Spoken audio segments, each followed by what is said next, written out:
Party ഇതുവരെ നിർദ്ദേശിച്ചിട്ടില്ല.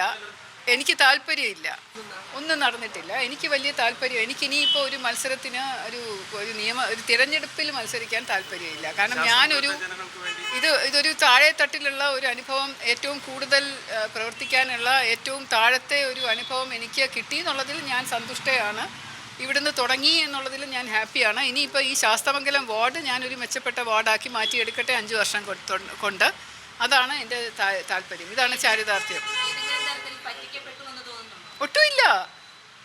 ഒട്ടുമില്ല. അങ്ങനെ പറ്റിക്കപ്പെടേണ്ട സാഹചര്യമേ ഇല്ല. അതെന്താ അറിയോ, നിങ്ങൾക്ക് അങ്ങനെ ചിന്തിക്കാൻ പറ്റൂ, എനിക്കങ്ങനെയല്ല. ചില സാധാരണ ജനങ്ങൾക്ക് ഇതുപോലെ പറ്റിക്കപ്പെട്ടു, ചതിക്കപ്പെട്ടു എന്നൊക്കെ ചിന്തിക്കാൻ പറ്റൂ. എന്നോട് ഈ ചോദ്യം ചോദിക്കുന്നത് ആ കുട്ടി മാത്രമായിരുന്നു, വേറെ ആരും ചോദിച്ചിട്ടില്ല. അതുകൊണ്ട് ചോദ്യങ്ങൾക്ക് സത്യസന്ധമായിട്ട് പ്രതികരിക്കുക മാത്രമാണ് ചെയ്തത്. അല്ലാതെ ഞാൻ വെളിപ്പെടുത്തിയതോ എൻ്റെ നിരാശ പ്രകടിപ്പിച്ചതോ ഒന്നുമല്ല. ഒരു ചോദ്യം വരുന്നതനുസരിച്ചാണല്ലോ നമ്മൾ പ്രതികരിക്കുന്നത്.